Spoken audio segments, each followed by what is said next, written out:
And welcome to this week's Adventures of the Windswift. We are a crewmate down, I should say. Saket will have discovered that eating all that bacon was not so healthy for her and has retired to her quarters to study her book as written by her father or uncle? Uncle, yeah. That's right. So that's where she will be for this adventure anyway. The rest of the crew, however, are still on track, and to tell us what exactly is going on, Dice of Destiny, I'm going to do the maths now. Dice Destiny tells us it's number 0, which is con. What's going on? How do you roll a 0 on a die? A D10. A D10. Well, it's a 10 there. You get the point. No, embrace the 0. I would like to lodge a petition for a reroll based on this. All right, we'll reroll. No. 0 again. I kid you not. I kid you not. Con is destiny. Just do it.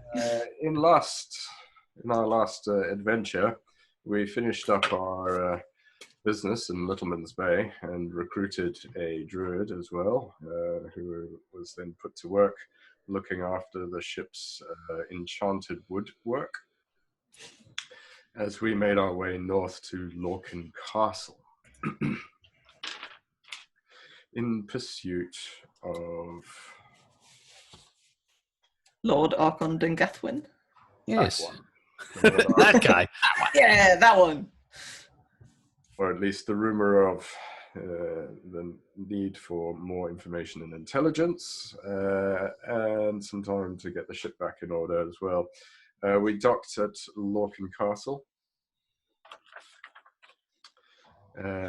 where the crew pretty much divided into their various tasks and adventures. Atra went off in search of information regarding his prey, while I went off in search of crew replacements, more of the fighty kind, and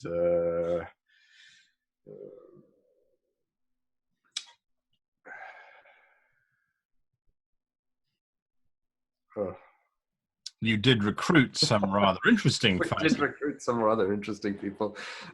Names have flown out of my head. Saket and Adrasai went adventuring, as they often do. There was a theft in a temple. That wasn't us. Nope, totally not Nothing us. to do with that. We were aboard ship, having successfully recruited. I was not seen nearby. No. We managed to learn the location, or at least the last known movements of our quarry, the Lord Archon, and now making plans for the pursuit. That's it indeed. And that finds our heroes returning to the vessel, our cat burglars, if you will, returning to the Windswift, which is in dock in the harbour of the rather impressive city of Lorken Castle. It is late evening, gentlemen. Are you doing anything when you get back to the ship, or are you waiting for the high tide before sailing on? No, I don't really want to go yet, right? No. I think Atramentum has a meeting in the morning at noon, so we're not leaving just yet. No. Very good. So we're just tucking in for the night, I guess. Yeah, Con is studying bestiaries of exotic creatures in his infirmary. All right. The night passes fairly... Sorry. It does not pass. It comes to a grinding halt at about 1:30. Screech! Sorry. No, the last thing that I've noticed was that 9 showed up and whistled at those communication stones. That's right. And I told me that he had now sort of attuned one of them to me, and I need to sort of run away and find someone to test this with. There are plenty of people on the ship that you can test it with. Yes. Yeah. Who's the first person I encounter? Mios. You always find Mios wandering around. He's always busy doing something. He's in a barrel trying to hide, probably. Yes. Yes. He's working on his stealth skills. Oh. Sort of just a cardboard box moving around the ship. Yeah. Like Mios. No, yes. Mios, hi, good. How are you doing? Are you doing okay? Yes. Yeah, you know, Yeah, during the circumstances, I know it's all relative right now. Look, I need you to try to contact me through this. And then I sort of give him the stone, and then I sort of walk in through the nearest door and close it. He looks at the stone. I know what I would do with a stone right now. And he then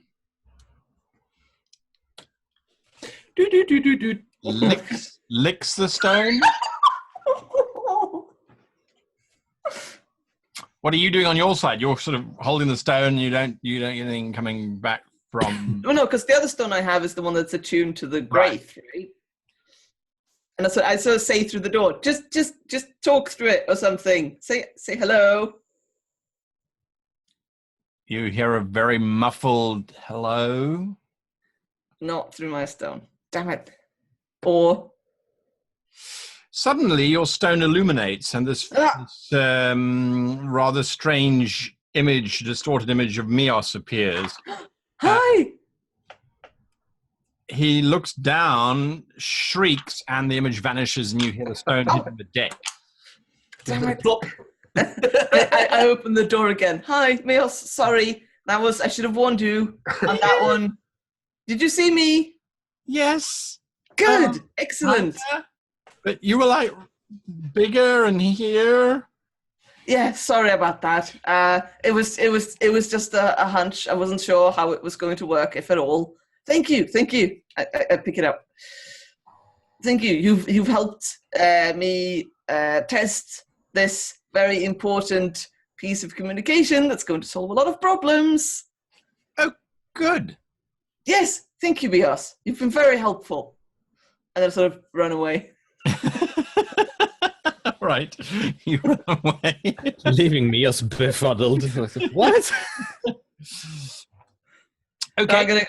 I'm just going to go to bed now. And I'll sort of deal with that in the morning. In the morning. I got very tired solving things.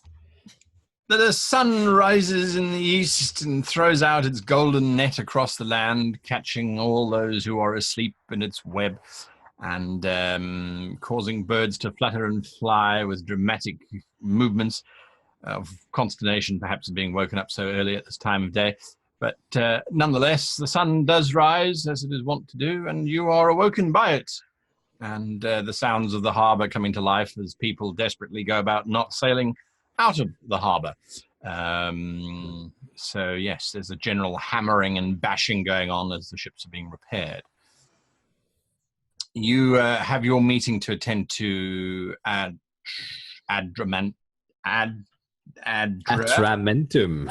That's it, Atramentum. I want to put an ad in there.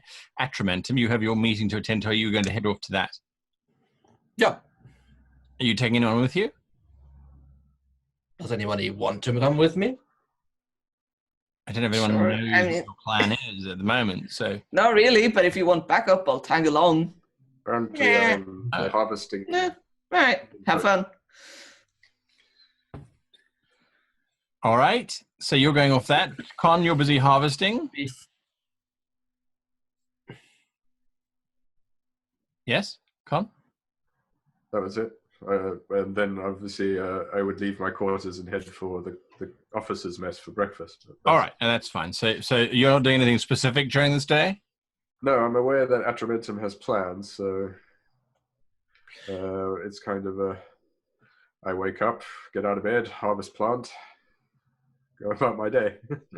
So, all right. before I leave, like from morning to noon, I guess I have like a half an hour, whatever time to speak with everybody. I would then like to kind of speak with, I guess, get to Con because he seems the captain. Sure. The captain. Yeah. I mean, commander at this point, I know, but Yeah, well, self-appointed. The one- right? Commodore Con, if I may. Grand High Poobah. I mean, it really doesn't matter at the moment. Grand Lord of everything.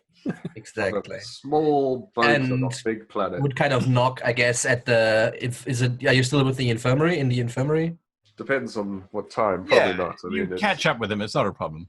All right, knock probably on the over door. breakfast. That's more sociable. Sure. So I stand in the doorway of the officers' mess, I guess, Sure. and just like against the door. Good morning. Morning. So, how are we going to leave this place? Well, I was intending to set sail as soon as you're done with your meeting. I thought you were so quick. Could get us quicker to Valenhold. Almost immediately. It's potential. I could find out, I suppose. Wouldn't that be beneficial? To get a head start? Yes, I suppose under the circumstances, I might be more readily able to get the rest of you through, but I'll still have to find out. Can I ask? Ask never hurts. I shall finish up here and go find out, I guess. What are you up to? You have a meeting? Yes. Someone I do not know, but well, if everything goes...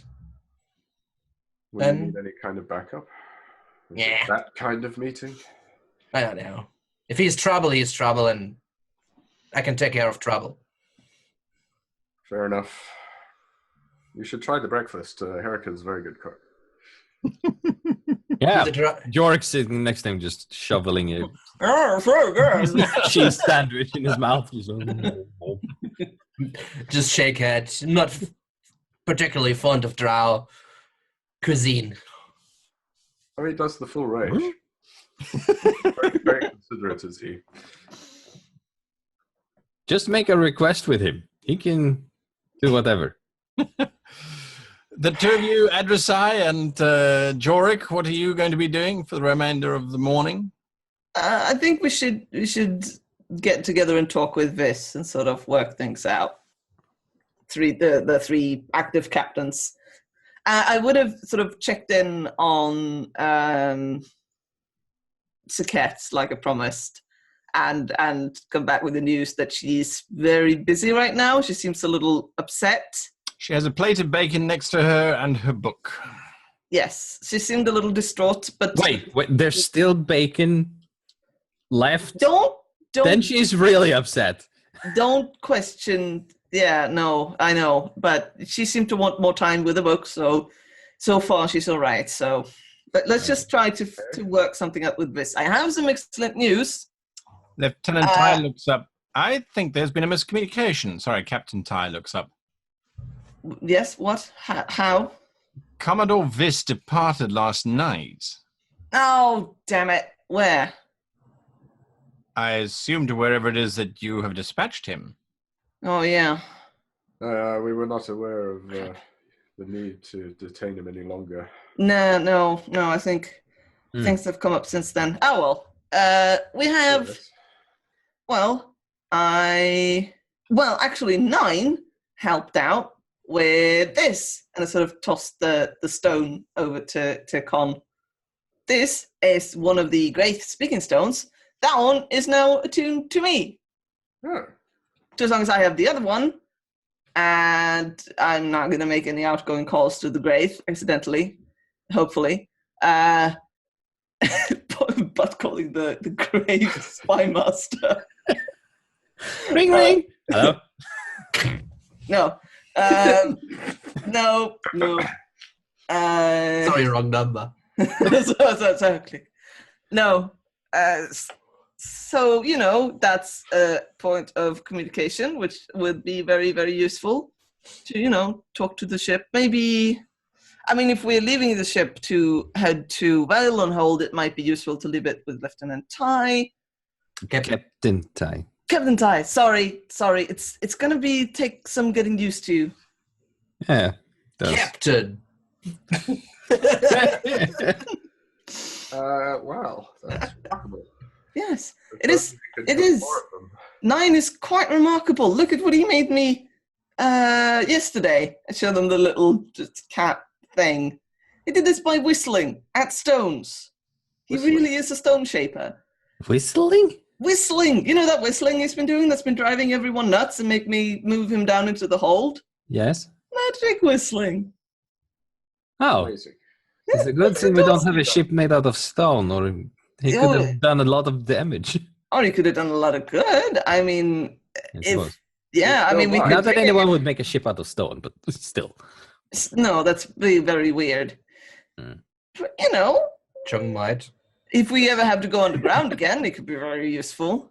That's a potentially very useful skill. You should certainly make sure he's comfortable. I'm doing my best. I've also been working on the language, and so far I know how to say which means I am a stone shaper, incidentally. But not very useful in conversation, but I'm working on it. So you got some work to do there then.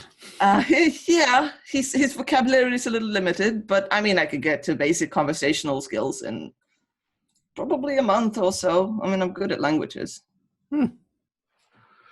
That's true. All right. So, yes, you finish up your breakfast and things. Jorik, you going to do anything during the morning?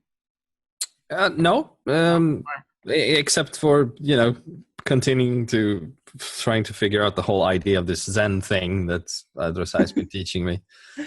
Okay, that makes perfect sense.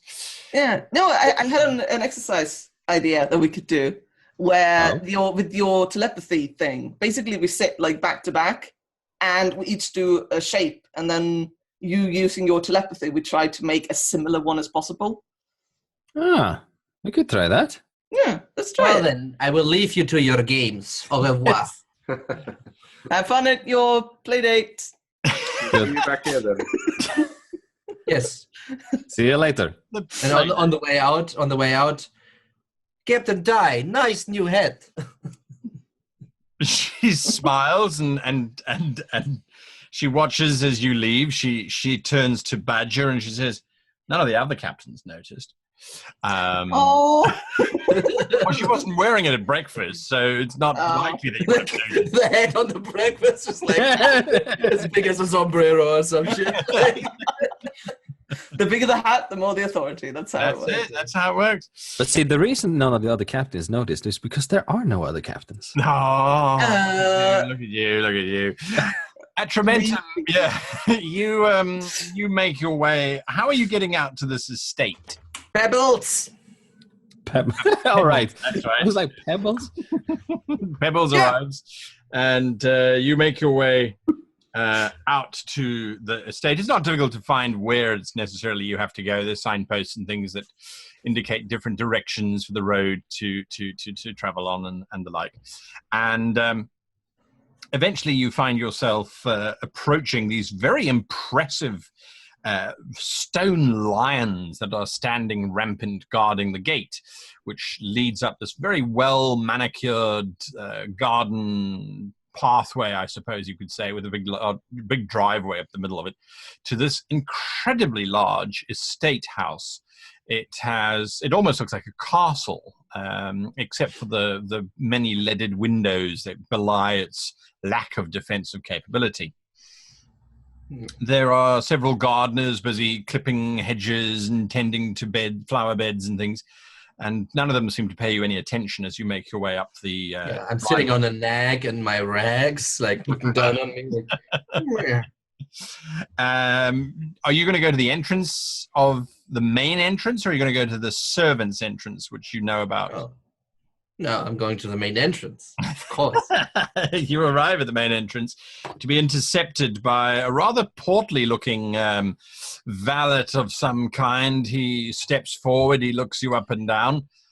His master doesn't take kindly to beggars, if that's what you're looking for. I'm not looking for money. I'm looking for information. I have an appointment with your master. I think his name was Galoon or something, right? Mm-hmm. Correct. Yeah, I have an appointment with your master Galoon. You have an appointment with Master Galoon? Now, I'm not here to talk with you. Go out of my way. Oh, yeah, you sound about right. He turns and shouts. A young boy comes rushing forward and tentatively takes the reins of Pebbles. To lead Pebbles to the stable yard as the portly man ushers you towards the front door. It's not often that we get people dressed in your kind of garment coming in this entrance. Setting quite a precedent, as a matter of fact. I just shrug and say, like, holds me warm when it's cold. And I suppose you run around naked when it's hot. Typical kind of... Well, I'm not judging anyway. All right, this way, so he says, and he sort of shows you to this very large open room. There's lots of sofas and divans all over the place. It looks like a reclining space of some kind with a large glass front, which you can see leads into a greenhouse beyond that. And stepping out of this greenhouse through a doorway towards you is an incredibly rotund tiefling. So much so that his horns look quite small in comparison to the rest of his body. And he looks you up and down and he goes, "Ha! I did not expect someone like you to be coming through my door. I You shrug. are working a deal with someone? You are dressed like this?" Well, a deal, perhaps. I know you are not here to collect my soul, so why are you here? I smile and say, like, I am in pursuit of my quarry, and I hope with your connections you can help me. I don't wish to make any waves with your cabal. You are not the nicest of people to make enemies with. I will help you if I can. Who are you following and how or what do you want me to do about it? So if I remember correctly, he left 2 days or 3 days ago, right? Correct. Lord Archon. I'm hunting an individual who was escorted away from your very city 3 days ago. The Lord Archon of the Orders. Well, former Orders, really. But I know where he is going. It is very likely that I will be in Valenhold before him. And I was searching for connections in the city of the holy gods. That is where you are quite right in pronouncing it the city of the holy gods. We have tried for many years to get a foothold within Valenhold. There is a small problem, however. All I our don't want to usual hear techniques... problems. I want to hear solutions. Spoken like a true tiefling. There is one that you might want to speak with, but I warn you, I don't know exactly what they trained you to do in your little assassin school, but you better be prepared to bend like you've never bent before. I can bend like a reed, sir. Well, then perhaps this will not be too difficult an assignment. There is a man. He is the Lord Priest of Reft, the god of indulgence. His name is Rel Rathin. Raoul? Ral Rathin. Not a very nice man, if you ask me. If you tell him you spoke to me, he might be willing to do you some favors, but his payment is going to cost you. All right. Let's just say Qwethlan will play you like the reeded flute you are. I just shrug and say, well, we can see what happens when I meet this fella. Now, while I'm here, I'm a little short on cash. Do you need somebody disappeared?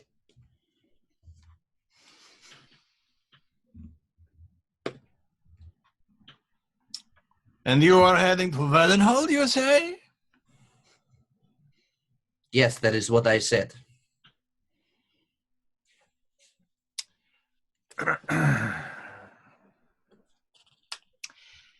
There might be something you can do for me. There is a certain individual His name is Bardan. He is involved in one of the churches, apparently very well-to-do. He owes me a lot of money. He likes wines, you see. That is one of the things we trade from down here. Wines. He has not been paying his bill on time as much as I would like. So, he has a son. Make the son go away. Maybe it will entice him to pay up his debts. All right. Which church is Bardan involved with? I heard there are quite a few in Valenhold. There are all of them in Valenhold. I think it is Brax. Bunch of self-important, do-gooding people. Right. Idiots. Bunch of Blackstons.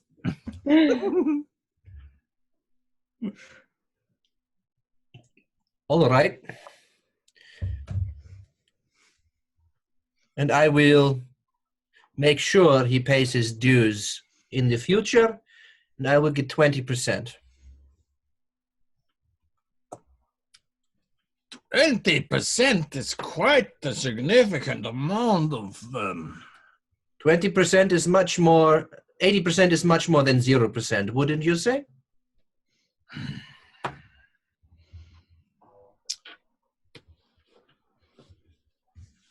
Is that before or after the taxes which we have to pay, obviously, to the various authorities? Huh? I could just look him in the eyes and say, like, do I look like a person who pays taxes? 20% is fine. Very well. If there's anything else I can do for you, well, get the hold of me. I'm sure you are able to. We Other will than that- send message, but I will have to make sure that I can survive financially dealing with you. Let's get rid of the son first. I think his name is Kareth or something like that. It's a human name. You do this, we'll be in your debt until we are paid you, obviously. Huh? Yes. I wish you a good day. May your wines prosper in the sun, eh? We can but hope, but with this damned shipping problem, we are in a tight spot. Huh? I just shrug and say, like, well, there's maybe something I can do for you too then, eh? I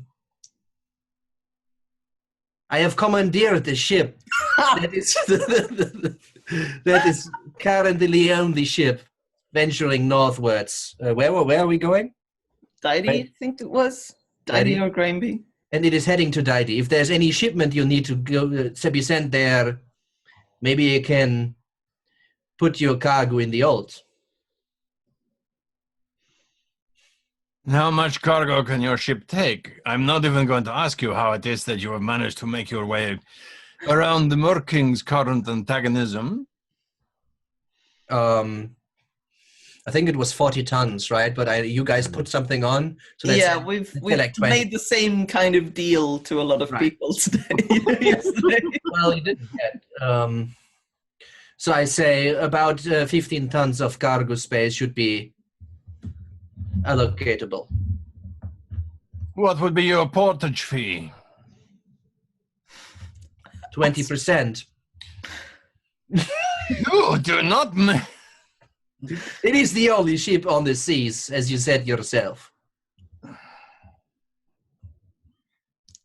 You heard what they did to Qwethlan, huh? You're still not afraid to sail on the waters? I was in Qwethlan. I did not realize the Order had such reach. You must have made a fortune by working for the Merking to blow up the city. Well, let's say 20% were quite lucrative. I'm surprised you're not a guild of merchants. Your cabal would do better than perhaps being assassins. I just shrug. Side business. I will have my cargo delivered to your vessel this afternoon. I nod. It is the Windswift. Good name for a ship that's going to be sailing over the troubled waters of the Murking, huh? I Very did good. very well. Now, if you'll excuse me, I have 40% profit to go and load onto someone else's account. I know. I just turn around and leave. All right.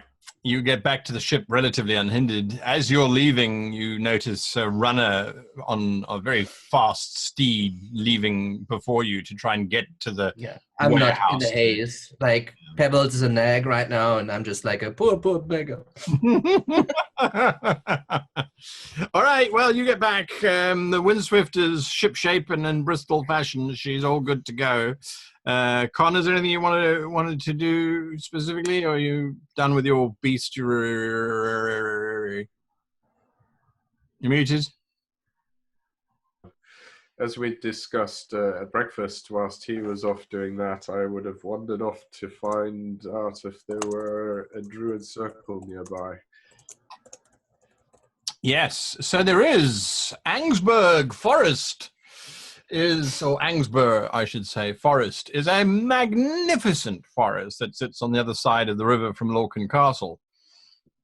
And there is a very large druid grove that sits in the estuary of the river itself, as a matter of fact. Fairly difficult to get to if you weren't a druid yourself, but for you it poses no real difficulty whatsoever.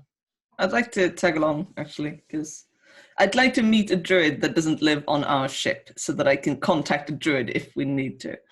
All right. So you're going to have to give me a survival check, please. Yeah. So that I don't tangle my things. Yeah. Survival is dying on it. Yes! It's not. Yeah, that's 18. All right. You nearly disappear into quicksand, but Con advises you not to step there. You nearly get eaten by a particularly vicious frog, which Con manages to smack on the side of the head, knowing that it's fairly afraid of pressure.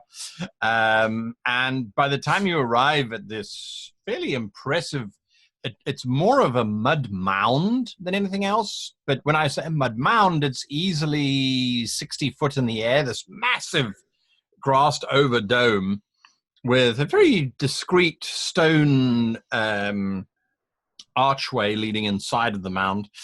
And as you approach, this fairly large cluster of leaves and detritus stands up, and it questions you in Druidic. Who arrived? Connor Dana. It doesn't seem to register much of the names, but the moment you speak back to it in Druidic, it kind of just folds back down into the pile of leaves that it was. And Literally, just said his name. That was interesting. From inside the mound steps this rather mucky-looking druid. She wears various animal skins and things in quite a heavy layering of skirts, and then this ratty old jersey that must have been knitted about 400 years ago, but it's out of that particular type of wool which just lasts, and instead of it falling apart, it kind of hardens into this chainmail style stuff. Her hair is just ratty and full of twigs and bits and there's mud. She's wearing these quite thick leather boots, and she comes striding out. She looks at you first, Con, and then she looks at you, Adrasai, and kind of looks immediately away from you. Yes? I'm Connor Dana. Fantastic. Lovely. Lovely. Yes, my name is Ember. Yeah. Pleased to meet you. There's 3 buckets back there. You can bring those with you if you like. And if you don't like, then you can sod off, she says as she starts walking away along this mudded path.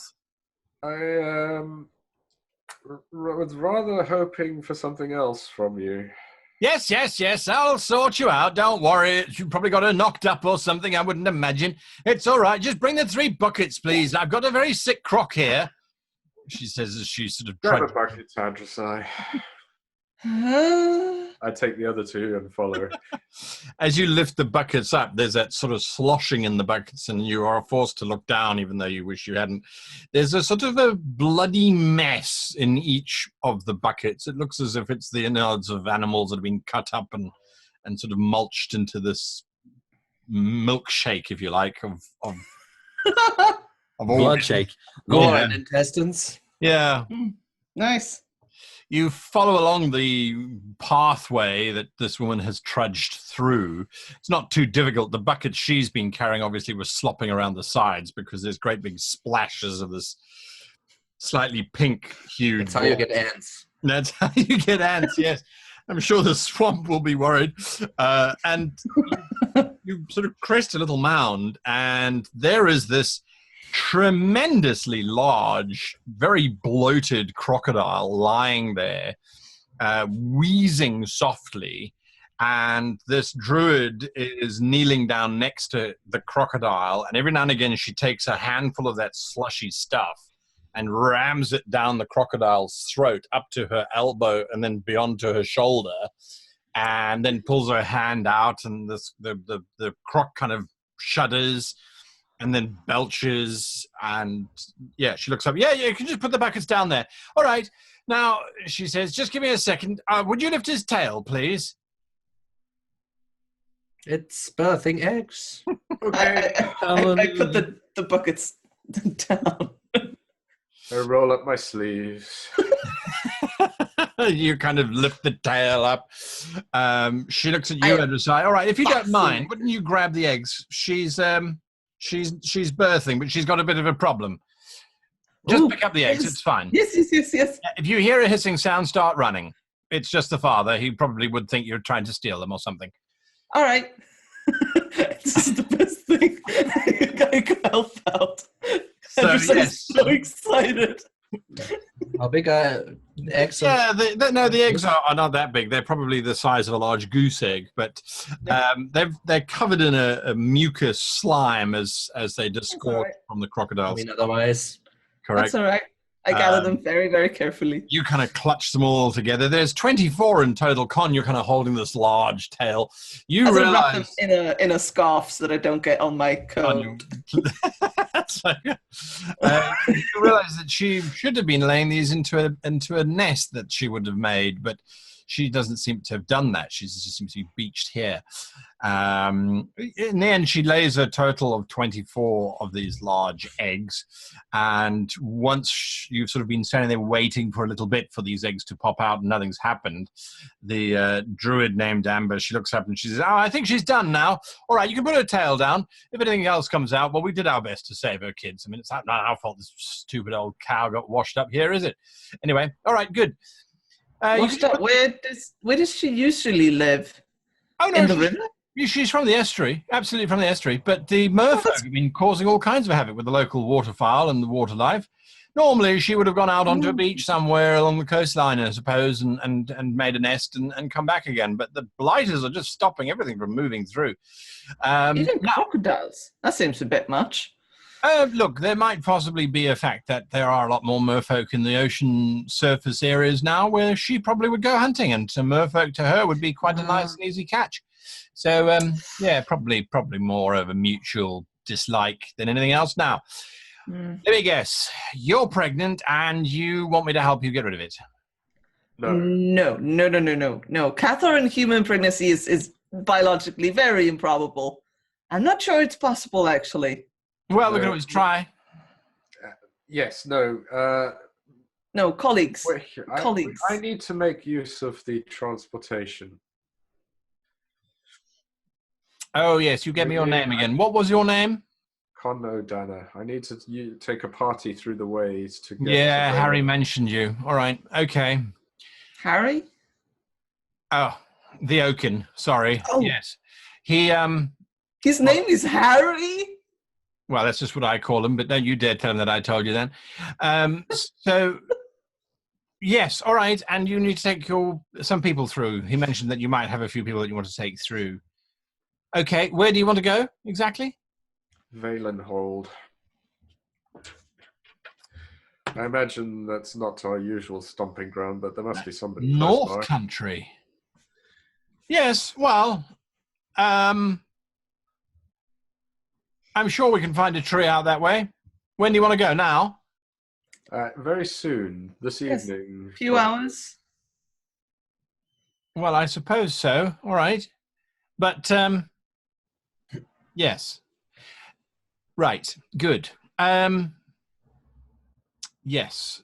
Now that yes, actually. Why did you help me with the crocodile? Your thing is much more important than some dizzy old lizard giving birth to some eggs. Well, she obviously needed help. Plus, this We is have time. Yes, but you're fascinating. saving the world. That's far more important. You How should do you- have told what- me, she says. All right, come along. I'll get the kettle on. You can tell me all about it.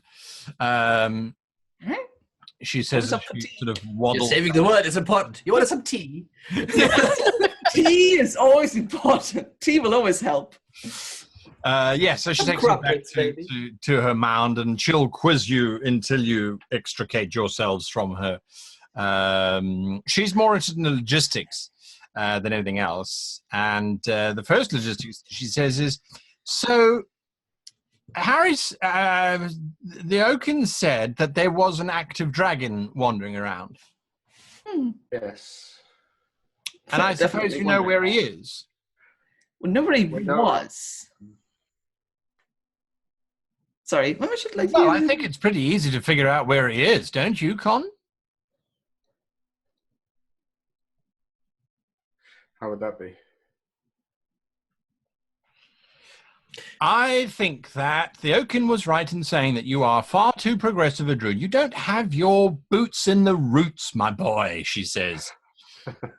You've got to think like an animal.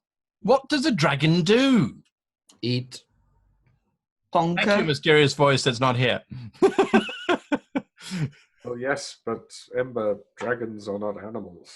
No, they still have to eat something, don't they? do.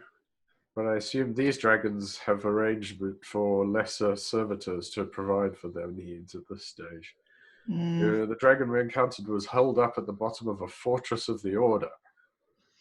Is it it's still not there? like it's going to- I think possibly in a ziggurat under the ocean. It's in a ziggurat under the ocean now. Possibly. There was a whole spatial disruption thing going on when we went there. Ah. Well, I'd look for something that's got lots of food suddenly going into it. It's got to eat. That's my thinking. Everything's got to eat, unless it's undead, True. of course. In which case, then that's a different story. So, large-scale cattle disappearances. Well, even if you, as you say, if it's got minions, they've got to feed it somehow, I would imagine. So Yes, but in any big city, vast amounts of food will go in and out either way. So, well, perhaps. I don't know. I just think that following the food is always a good source. That's what I do when an animal is in trouble or in distress, or if a new one moves into the territories. You notice immediately a change in the ecosystem. Anyway, that's my thoughts on it. true. All right. Well, I'm sure you lot have got to get on and keep up with that experiment to see if you can have a half human, half Cathar. It's not. No. Croc is ready to go out and... We'll see you in a few hours. Yes, good. Thank you very much for the tea. Absolutely. Do a large percentage of your visits involve unwanted pregnancies? From Lorken Castle, are you mad? Yes, absolutely. Most of them, as a matter of fact. Never know what to do with the child once it's born, you see. Always a bit of a problem.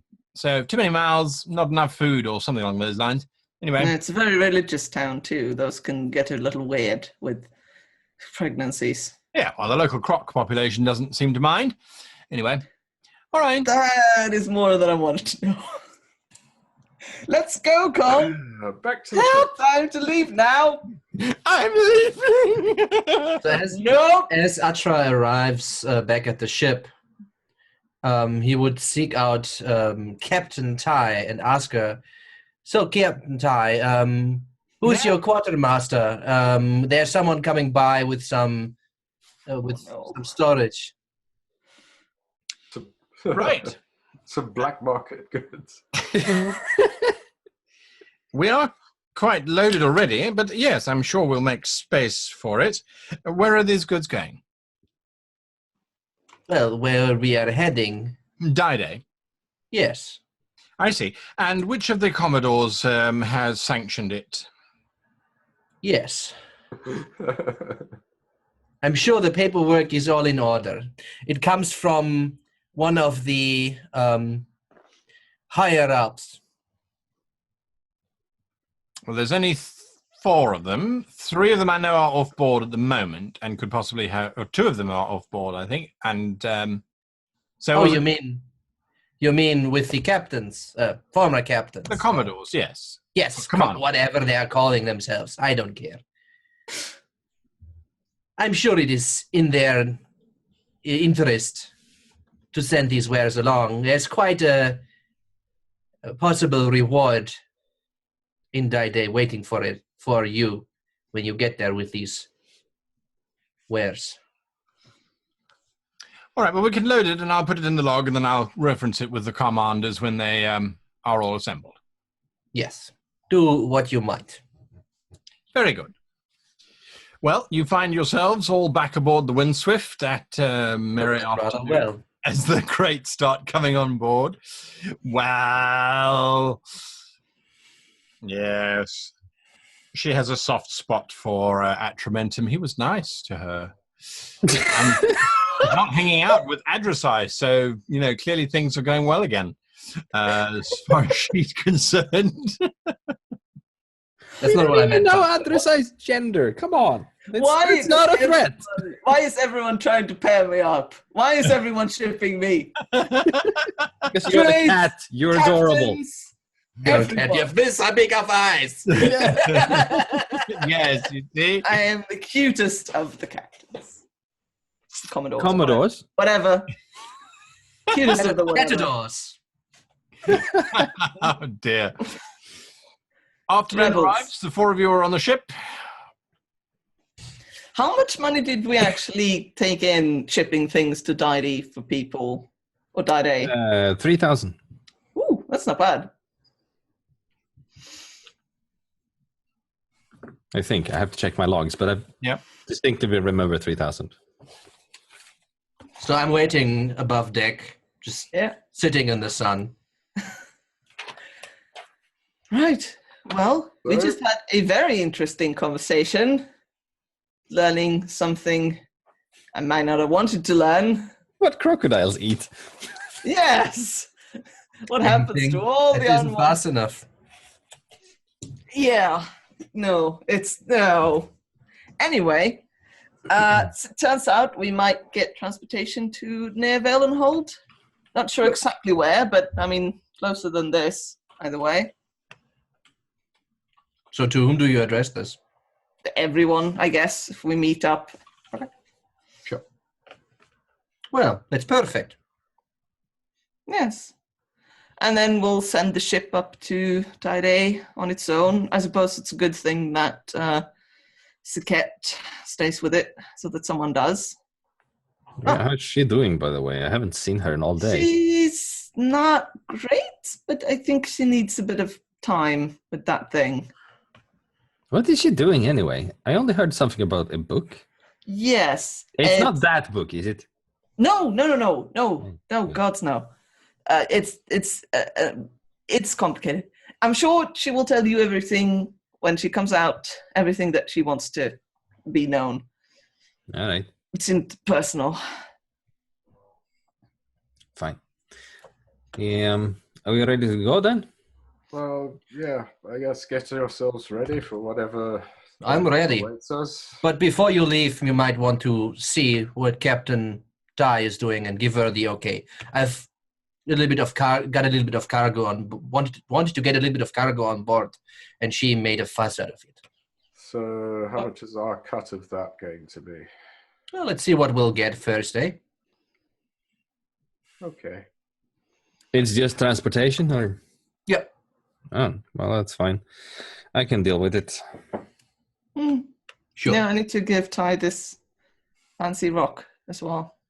All right. All right. As you're about to leave, there's a polite knock on the door. Lily is standing at the doorway, and she says, I believe you wanted to try and contact someone. Yes. Hi, Lily. Yes, good. Thank you for reminding me. There's so much going on right now. Who is this old nag? I've never seen her before. This is Lily. She's She looks lovely. you up and down and she says, "Oh, that's interesting." Yes, I get that. The Stockstoiver. It's a ship. It should be in the Talentari Bay. It should be intact. And really need to contact the captain name of Qwethlan. Qwethlan. I know the oracle there. I will try and reach the Stockstoiver. Yes? Thank you. And Lily, meet Atramentum. Yeah. His and our goals coincide for the moment, so he's decided to tag along. And Atramentum, Lily, our Old oracle. nag. Yes, I got it. Yes, well.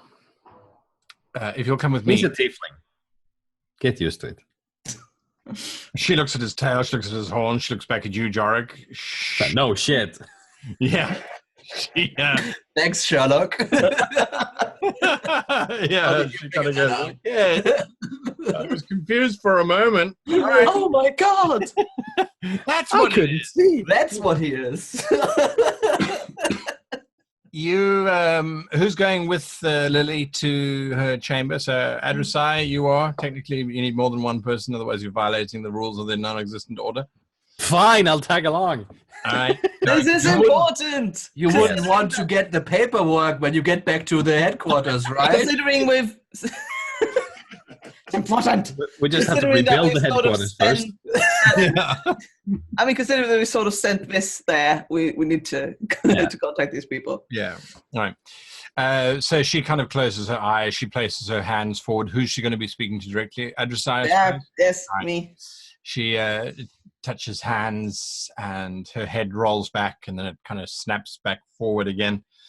And she says, I have made contact. We're just waiting.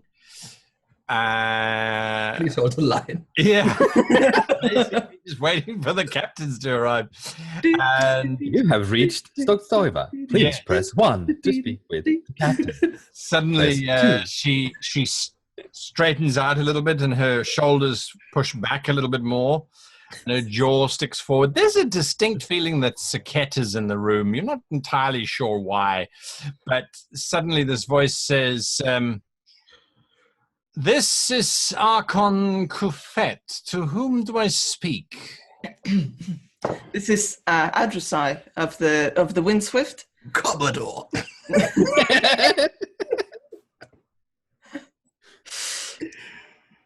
Adressai. How many of the other captains of the Windswift survived? All but one. We were sort of at ground zero when it happened. Then perhaps you can tell me exactly what has been going on. There was some very confusing messaging coming through. Mentions of the Dragon, Edict 7 being enacted, and then silence. Yes. Can I ask one thing first?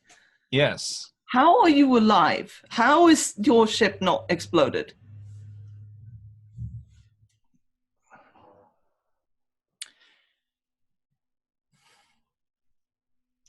If I told you that, I would have to arrest and execute myself. And I feel that in the current moment in time would not benefit the order in any way. Well, I think we might be on the same page there. We dismantled ours a while back. That's why we Dismantled your ship? No, just the engine. The ship's still here. We've been sailing it. You misunderstand. Our vessel was seized by pirates. Oh. We were marooned on an island in the north of the Talentari Bay. Wah, wah, wah. Well, you can be rest assured that those pirates are dead, at least. Yo ho. So you're just on an island right now.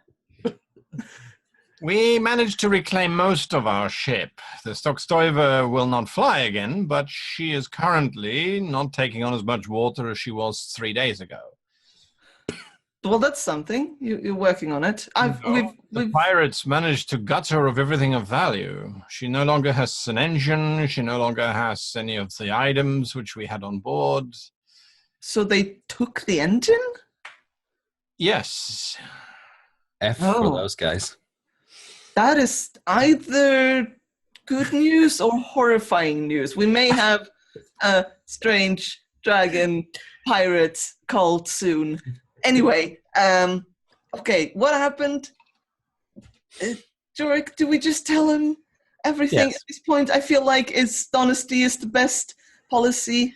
All right. Well, you tell him everything. Yes, pretty much everything. When I was 5 years old. Yes, it all started. I sort of lie down on the couch. No, we tell him about what we found at Naxa, and then we tell him that we went to. Can we leave the vampire bit out? Yeah, no, of course. Then I tell him about Naxa, and then I tell him about Qwethlan, and then I tell him about how we sort of went to speak to the Lord Archon and how that didn't go the way we planned, and then how we followed him downstairs into a weird cigarette where we met a dragon who and so forth. was there, and how Lord Archon was obviously in league with this dragon, etc., etc. And now we're trying to hunt Dengathwin down, and we've only met one other captain that's still alive so far, which is Vis, which is currently heading north to try to find Motaro's and his stuff, and also meet up with you people. And Edict 7 is in effect. Yes. I mean, I'll let him know where to find you. If you tell me which island you're on, I can sort of direct him on where to go. I just imagine the pirates like, here is the plunder! Or they say, here's the plunder, and then they open the door and go, and then their faces melt and they turn into weird things. Do you tell him about Atramentum? No, I don't think that's necessary. All right. Trust a poor old beggar. Picked up a poor beggar. That is a lot of news to take in. We had heard some of it. I mean, I imagine that from the Lord Archon, you heard that we were all dragon-worshipping traitors that tried to murder him. That is what we heard, yes. Mm-hmm. Then the network changed, and the oracles reported suddenly that there was a dragon underneath the Lord Archon's fortress, which I assume... Yes, that was our Lily. I'm also told the oracles are incapable of lying to one another, and so must believe that that is the correct message that came through. I have no real way of convincing you other than telling you that that is true, and that I wish it wasn't. Do you know what has become of the headquarters of the Anchors and the Octrelicar? I'm afraid not. The Octrelicar were in Cam.Core, which is in the Cathar Sodality. Oh. Cam.Core. And the Anchors were in Pugglesnuff, here near the Goblin territories. I'm sorry, I haven't heard anything. I've been trying to contact other Archons and anyone I knew from the old days, but I haven't found anyone. I have managed to find Ruka Darchagol. He is another Archon. Oh, yeah, wait, didn't I have something? But he is currently engaged in discussions with the King of Brenyai. Yes. I heard that he was unable to leave. Yes. This is troubling, of course, because ordinarily Archons go as they please. Yes. The This isn't an Tetracon ordinary is also missing. Yes. Notice So I've his heard that arms cannot illuminate anymore. Yes, and the oracles have a substantially reduced ability to communicate. Yes. I'm being told that we are able to communicate once a day if we're lucky. Yes, so Hi, let's make this one count. Our first order of business is to re-establish the order. We must make sure that that happens. Tracking down Dengathwin, of course, is an absolute priority as well. Yes, we're working on that currently. Justice. How long is it going to take you to get to Verlenholt? Hopefully, matter of hours. We have enlisted help from the Oaken, the Archdruids, and they are friendly towards this new order. We've sort of, I've taken to calling it Fulcrum for now as a sort of code word. We just needed to call it something because the new order sounded a little, not what we were going for. But we're also we're going to be trying to talk to the Merking as well, hopefully get him on our side. But all right. It sounds like you have diplomatic endeavors to engage in. I will allow you to continue to do that whilst I attempt to rebuild what little is left. I will attempt to continue to make contact with those who have survived, those who have. We need to do a full head count of what we have available as well. I have a question. Mm-hmm. Yes, Con? I assume I have to transmit it through. Yeah, you can just talk to Lily, yeah. How is it that you as Archon were completely and blissfully unaware of the corruption at the core of the orders? Before we can proceed to work with you, we need to understand this answer. Fair question. That your authority is not recognized aboard this vessel in reference to the old structure of the order. The entire institution is compromised and invalid. I imagine you must be aware of this, or at least understand this intuitively if you have yet to admit it to yourself. Edict 7 is in effect. That does not recall or call for the order to be dismantled or changed. The order is dismantled and changed. Its existence is fundamentally undermined from the very beginning. Its purpose is not what is advertised. The order is no longer something that can be relied upon or trusted. If you take away the order, you are undoing 300 years worth of political history. Yes. 300 years worth of deceit, 300 doing years worth of the undermining of the entire political order in service of the ends of the dragons. Yes, right now the order of the political history, the political purpose of the order right now seems to be to pit all of the nations against each other so that we have no chance of putting up any kind of resistance towards the dragon. I think the political presence of the order is a bad thing right now. So, my question, how is it that you are unaware that the order was fundamentally compromised from the very top, at its core, through all of its vital functions as an Archon? Firstly, as the Archon designated to working in the Sajet regions, we are not privy to what the Lord Archon was doing in the capital. We very seldom met with one another, for that matter, and as to the operation of the engines, I would have hoped, like anyone else who was following the requirements of the order, that I simply never looked inside the engines. Why were you in Talantari Bay, though, if I may ask?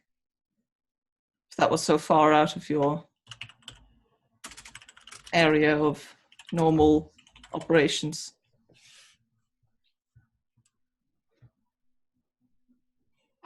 I think we should meet. We can discuss this in person. Taking it through the oracles is draining on the oracles and also might not convey all the information accurately. Mm-hmm. Certainly. We can arrange that at some point soon. Maybe tell us all about it. I have one other question.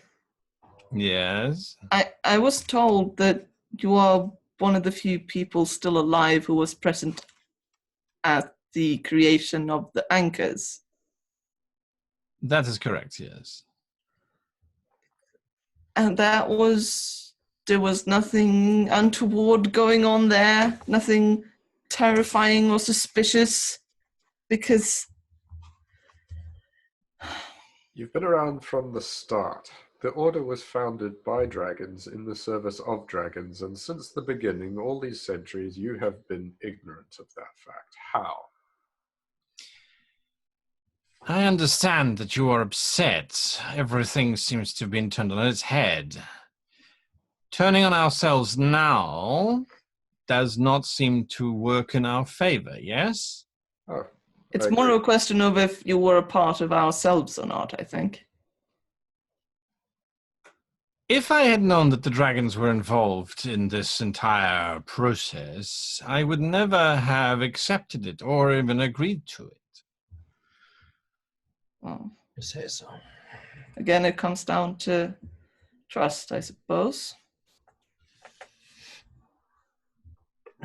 Well, as you say, we are taxing our oracles and their resources are precious enough. Once we have concluded our business, we'll be in touch. I wonder now if perhaps that is the best course of action. Given that we are so divided in our approach to how the Order should be restored, I should think it would be better that we resolve any differences that we might have, put at ease any uncertainties that you might have and that other captains might have who are not aware of all of this information before we make any moves against anyone, for that matter. Well, what did you have in mind? Could we resolve this now? In any way? Yes, you still have your vessel, you say. You removed the engine, so I assume you're sailing. Mm-hmm. Is it possible for you to meet us near the mouth of Telantari Bay? There is a large bay there known as the Lost Bay. We could possibly get our ship there by the same time it takes you to arrive to us. We'll use our oracle to summon as many other captains as possible, obviously. The more the better, and then we can make a decision on what to call the new entity, as well as to be able to see who and who is not still loyal to the Order. Well, that's certainly... As I say, time is pressing. We'll be in touch. But I think that's a good idea. You should get everyone Yes, you can get hold of. actually meeting people who are still around would do good to give us some hope, I feel. If you make contact with any other members of the Order, would you direct them to the Lost Bay? Sure. Certainly. We'll see you there in, well, when we see you. We'll see how we're a little busy. I mean, from the distance, just where the ship is, it would at least take a month to get there, right? Probably, yeah. 2 weeks. A week at least. Yeah. Couple. Which, Because you again, have to go around. 2 weeks. the entire- Tobias, Yorick, a month Well- in that direction. Yeah. Yep. Given how fast Yep, we're yep, yep. moving around, I'd say, what, like 2 weeks? Lost Bay? Yeah. Wow, if you want to give them 'Cause an I think- accurate time, sure. I Well, think we're the not- idea is that we're in the Lost Bay and then they're at the south end of the Tenatari Bay and then we sort of meet on the Baron's Reach. On the land. This is yeah. like, Yeah. what is it, like the second or third Pirates of the Caribbean when they meet on the... Yeah, one Neutral of us stand in a bucket, you know. Right. We'll see you soon. Yes, we'll talk to you again. It's good to hear from you. Lily's head drops down and Let's go. she Damn, looks damn up it, again. damn. I was so excited for someone else being alive that I didn't even think. Damn it. Yeah, we can't trust him. No, damn. I was, It'd be nice to get some eyes on the Lost Bay somehow, but I don't know how we'll achieve that. But are there any Baron's druids? Oh, there definitely will be. We'll see what we can Or arrange. some mer people, maybe. We do need to talk to that ambassador before we go. So let's give Captain Ty her orders and get on our way. And the stone, yes. Yes. All right. The address license. Shouldn't we speak to the mer ambassador first? We need to communicate with them about this somehow. And while we're at the ocean, seems like a good opportune time. I doubt we're going to be able to communicate with them without leaving harbour and going out to sea. This is the territorial waters of their enemy's ally. Good point. And time is somewhat pressing. We still don't know which side of Valenhold we're going to come out of. No, you're right. Are there lake people, do you think? Maybe. The Oak Kid assured me he was putting in a good word with the Mer King. Mer King. Yes. So I'm sure we'll catch up with them in due course. It just nags at me not having any kind of word to them before we leave. Just trying to tell them that, hey, there are dragons that make you want to kill all the elves, and the Brenyai are about to get into this conflict as well, and this is about There's to only get... so many fires we can fight at once. Yes, well, we can at least hand someone a bucket, can't we, before we leave? We've done that. Take the Oak bucket! King, Yeah, They don't even know about the dragon. the Oak They King does. Oh, yeah, point. I guess you can tell them. Fine, let's just go. All right. You give the stones. How is everyone for healing potions? Yes, I give the stone to Lieutenant Ty. Yeah. Tell her to look in. Captain, hi. Captain Ty, sorry. Captain Ty, tell her to look in on Saket when she can. Make sure she's all right, that she has tea. How's everyone All doing? the for stuff. healing Grab a potions? lightning staff, I suppose, as I go. All right. Good question. I have 3 left. Healing potions? I have 3 left. I have none left. Can I have some more, please? Of course. Here you go. I give you 4. Thank you. Atra, healing potions? I find they come in handy whenever we go expeditioning. Mm-hmm. Sure. You may have 4 too. 42. 4. You may I have didn't know we had that many. Yeah, have another one to bring you up to a nice round number. Which ones are those? They are 44 plus 4. Yeah, greater. Okay. From the sacred plant of the desert. Dew of the dew. desert. The dew of the desert. Yes. I take it. Happily. So when you get out, I say like, so how did it go? Possibly great, possibly awfully. We're not quite Possibly sure yet. awfully? Well, yeah.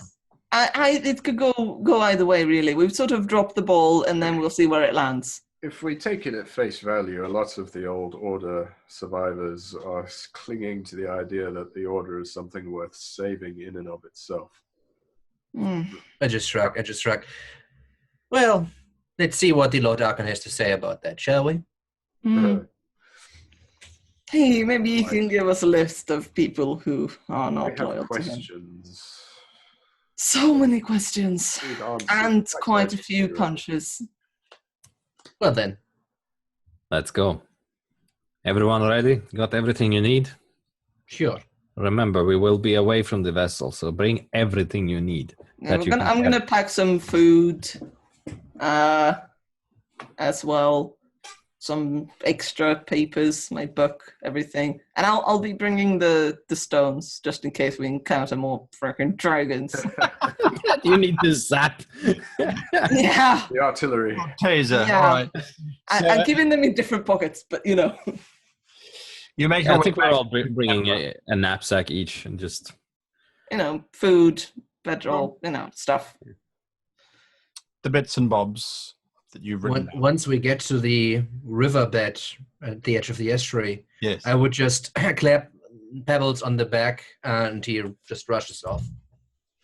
Is he going to be all right? Of course.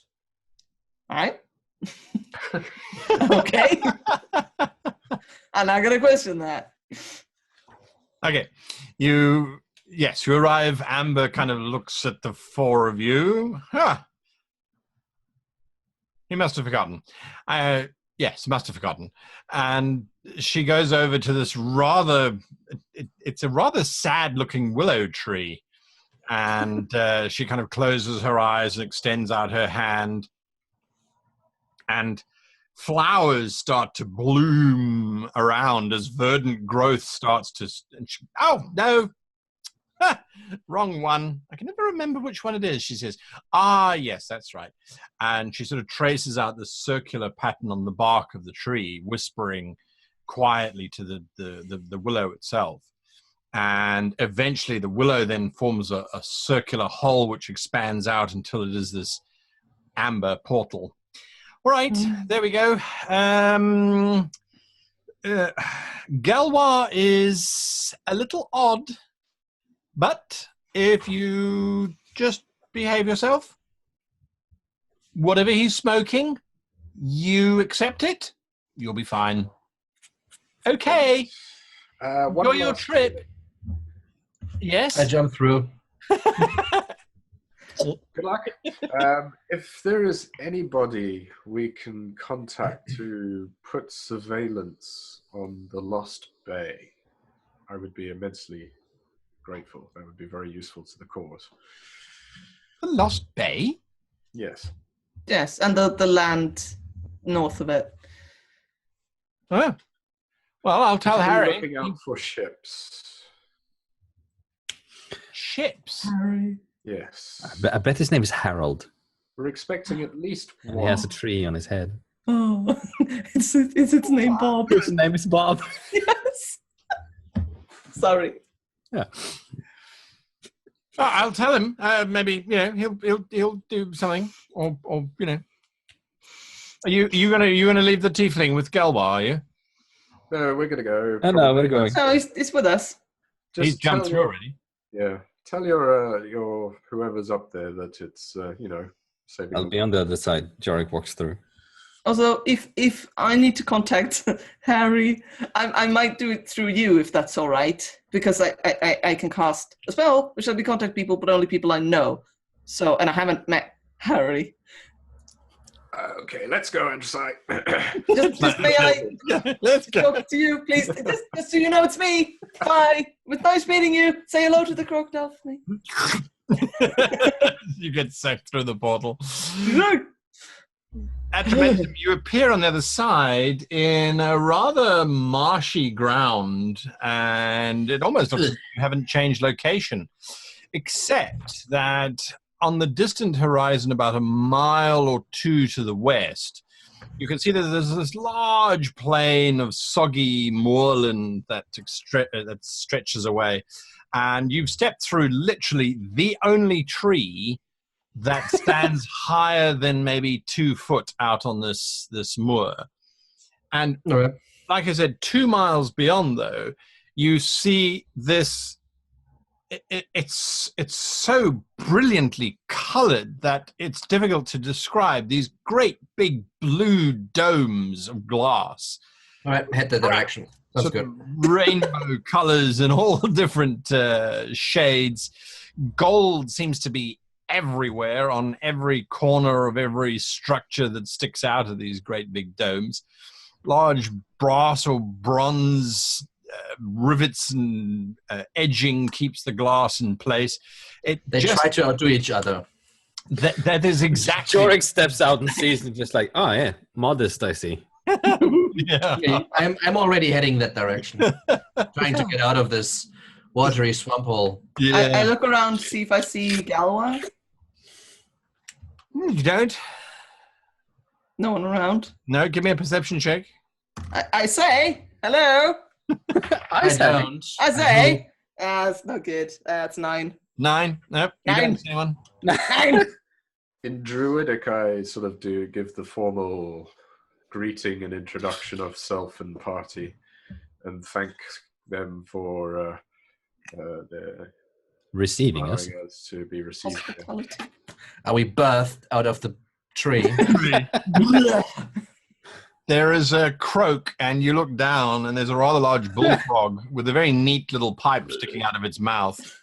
and it kind of looks at you and then hops slightly to the left and then croaks again. Ah, splendid. We'll be moving swiftly on. No need to disturb your glade more than necessary. Glade. Yeah, you got to take what you get, right? Out in the middle of the moors. So you all start trudging after Atramentum, who is this very dark blot on the very sort of beige moorland. Striding away dramatically. Yeah, until it gets dwarfed by the peacock of a building. Yeah. Priests and their asceticism. Yeah. So is this moors or is this a swamp? Because it's a difference, right? Yeah, the swamp is behind you to the west, to the east, to the west, which is where you're heading towards Valenhold. It turns into moorland, and eventually it hardens Into out. grass. Okay. Yeah, correct. All right. You are maybe 100 yards from the outskirts of this wall, for lack of a better word.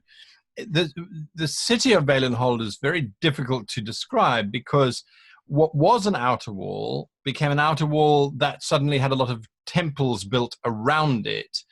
And the temples were built cheek by jowl, so little alleyways suddenly got roofed over with stained glass, and until eventually the city of Valenhold is technically one gigantic building with multiple domes, stained glass everywhere. So when you arrive at the entrance, there's a long queue of merchants all quietly sitting next to their carts. Some are sitting on the carts. There's pilgrims everywhere. And they've been categorized, and you can hear the guards sort of saying, all right, I want lepers over there on the right. Fornicators, you're off over that way. Adulterers, you're off over that way. All right, anyone who killed anybody, you lot are going to stand over there, please, and try not to commit any more sin. You know what I'm saying? I go stand over there. More. No, kidding. So they sort of divide people up, and you can see that access to the actual city itself through, again, these massive bronze doors that have got just all the gods engraved upon them. They are allowing through groups of sort of 10 people at a time. Then there's a rather less impressive wooden door next to it, which is open, and you see people coming out of that. Mostly coming out of it with backpacks, or they look like they've been on a spiritual journey here to Valenhold itself. Adressai. What? This is I'm going to paying take. attention. Yes, this is going to take a while. Is there anything that would prevent us from just sneaking inside, invisible? If I look around, is there any kind I'm of pushing through the magical- group. Sure, making your way Wow. towards the captain. Yeah. Does it look like there's any kind of magical barrier or runes on this entrance? The question is, where would you not look? Everywhere seems to have been covered in ritualistic magic glyphs. There's prayers to the divine to sanctify anyone who walks through the archways. There's a dozen different wards against undead, and it's you don't even have to cast to detect magic to realize that this whole place, the ground, has been hallowed by so many different nations and religions that you're not entirely convinced that you yourself could cross the threshold without running the risk of suddenly being enveloped in flame. Atramentum just bursts into fire. Atramentum's kind of pushing his way through until a tiefling in front of him walks and he goes, psst. He's like, Whoops. I doubt that's going to happen. No, I think we just need to get inside. Venerate all the gods, then Yeah. everybody is welcome. Fine, we'll follow it. Say. So once I get to the overseer person, I just get it up and say, like, please, you must let me in. I have very, very important information for. Let me just double check whose name was. Rauruthin? I have very important information for Bodan. He's with Brax. Please, you must let me in. I don't have time. this very large, heavily armored overseer looks down at you, and you can see his eyes kind of flare up. Huh? And he looks at you, he says, Now, are you truthfully telling me that you have very important information for Bardan? Yes. It's true. I'm not lying. Technically. Well, I can't stop you if that's the case. Did he give you a writ or a letter of import? No, I came here as fast as I can from castle. I don't have any time. Please. Do you know how to get to the Temple of Brax? I'm sure I'll find my way. But if you can get me... Don't have time. Hang on a moment. He turns around. He says, Lorken, escort this one to Brax. It's important. Thank you.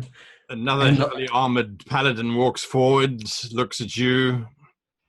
All right, follow me. I kind of follow him. The three of you watch Atramentum kind of get escorted into the city. It's like... It's good talent, that. Is that good or bad? Good. I'm going with good at the moment. We need all the resources we can get. Well... All right, it's going to take us a while to get in. He'll do his thing. We'll get in eventually. So you kind of wait, and then eventually the overseer sort of points at the three of you. Reason for visiting Valenhold? Tourism. Go and join that queue over there, he says, pointing to a whole bunch of people sort of milling around. Some of them look like husband and wife. You can tell because the husband is sitting there looking as if he wishes for death, while his wife keeps going, I told you we should have booked ahead, but no, you said we could just arrive and walk straight in. No one visits the religions anymore, you said. Isn't that what you said, Herbert? Yes, it is. And now look, now we're waiting. That's what we're doing for our holiday, Herbert. We're sitting, waiting. Yeah, Herbert. What the fuck? I turn back He's like, what? There's this random Cathar just walking. Yeah, Herbert. Come on, listen to your wife for once. Gods, what's wrong with you? Let's turn back to the guard. Which queue is this one? Tourists. Oh, good. Then we can go in, right? Then why do we have to leave it? Oh, he was pointing to the tourist cluster. Lepers. How did we end up? Well, if we stand there long enough, we'll probably be there. We've been in this queue for quite a while. Out of the queue. The queue's falling apart. Yes, it is. It really is not. It's not holding together well. It's kind of drifting all over the place. You see, come on, pull yourself together. Oh. Well, what idea was it to get in the leper queue? Honestly, I don't know, but we're at the front of it. Let's go. Look, all you fleshy people look the same to me. I can't tell the difference. In the early stages. All right, so you join up with the tourist batch. It's with a bit of a sinking feeling that you realize that they're taking 5 tourists for every 10 lepers, 10 individuals who are wanting to pay for their sins to be absolved. Those get let in first before the tourists get let in. Could we go and bribe ourselves to the front of the tourist queue, do you think? I have a better idea. Let's just bribe the gods and pay for our sins to be absolved. I don't think the gods here are very bribable, but we might be able to... They are. No, look. Some of them are. I bet Reft can be bribed. Point. Just jingle some gold. There we go. All right, so you're going to try your hand at asking for absolution for the sin of bribing a god to get through the gate. Yes. No, we're here to pay for absolution. Ah. All right. That gets you into this, what absolution? Indulgence. That's it. We're here to buy indulgences. Reft. All right. He points to a queue that's probably about 1.5 miles long. Oh, God damn it. That's the indulgences for Reft. Which is the shortest queue, guy? You kind of look around. There's a small group of 3 people standing in the corner looking very nervous. What's that queue for? I have a bad feeling about that one. You don't want to know. Yeah. No, I do want to know. I already know. A little voice in my head has already said the answer. We don't want to. What? Who are they? That lot. Mm-hmm. They're from the king. The king. Nah, they're tax collectors. Oh, They've been there for 3 Oh. weeks. Oh, I see. I see. Eventually, you find a relatively small group of people that you sort of hook up with in the hopes of being let through on the fact that you lied to your parents and Oh, now yeah. seek absolution because they may have killed themselves because of your lie. It's Yeah. a select group, mainly of teenagers who dress in With like hair in their face. Black. You know, They have like little instruments. They play themselves music. Yeah. Honestly, it's weirdly apt for Well, Con though. It's That's the almost thing. When you step forward, the paladin says, "Did you kill your parents, and are you seeking absolution?" Yes. His eyes flare, and he asks you the question again. You don't lie. Con doesn't lie. No. It's the truth. All right, From a certain point of view.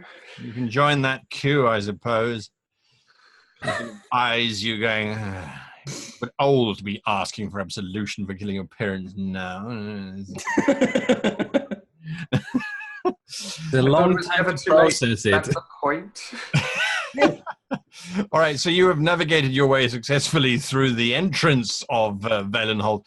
In the meantime, however, a very, very panicky Atramentum has been led by this paladin named as Logren. So I get kind of the feeling that it's quite crowded in there.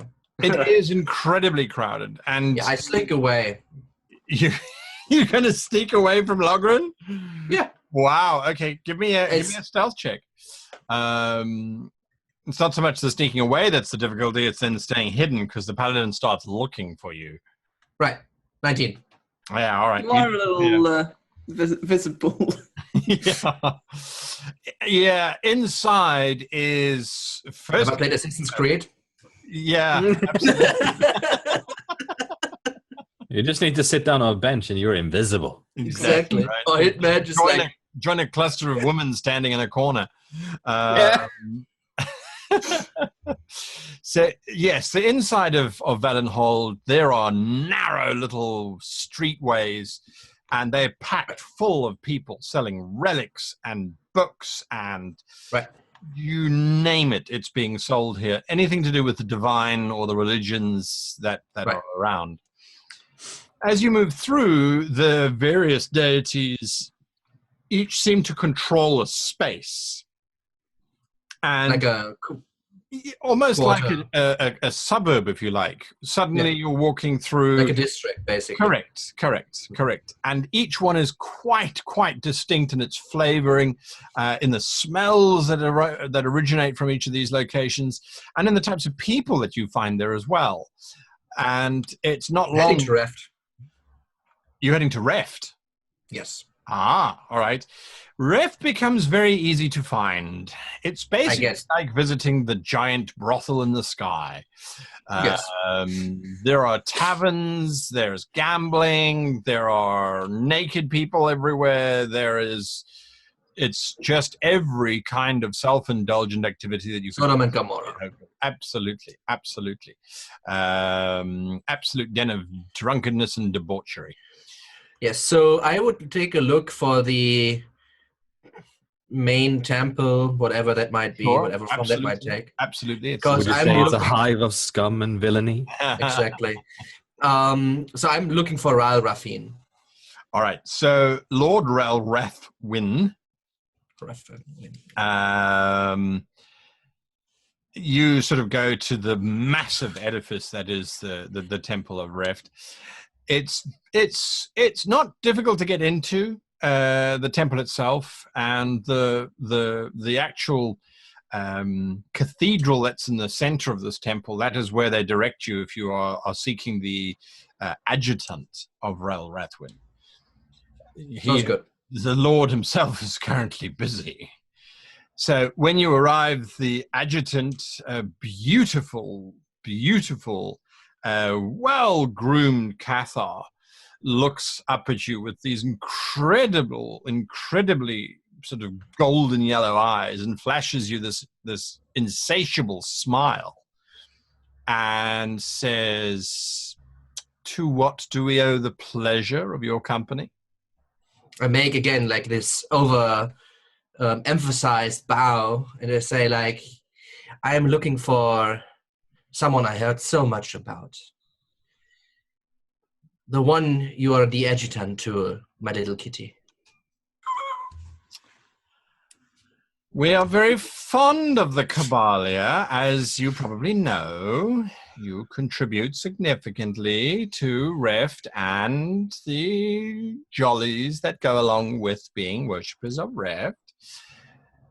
But unless you're officially sanctioned, I will have to see if Lord Rathwin will see you himself. He is a very busy man, and he only has so many appendages. And I nod. This is completely understandable. If you see him, please tell him that Galoon sent me. She kind of shifts position and she looks at you. Galoon sent you? Yes. Let me see if Lord Rathwin will see you. I do know that he's in the middle of conducting a private ceremony, but some things are worth interrupting. Well, also, maybe we don't need to interrupt it. Business and pleasure are best paired, are they not? Spoken like a true worshipper of Reft. Very well. Come with me, but I should warn you, this is one of his more intimate festival celebrations. I will. You through corridors of just every type of vice you can imagine. Jono. Jono. If you open the door and there's two ogres, just run, man. Just go. Absolutely. And eventually she takes you to the very top level. She turns and she says, "Might I know your names, that I can tell it to the Lord and just make sure he is willing to allow you into the ceremony?" Of course. Just call me Atra.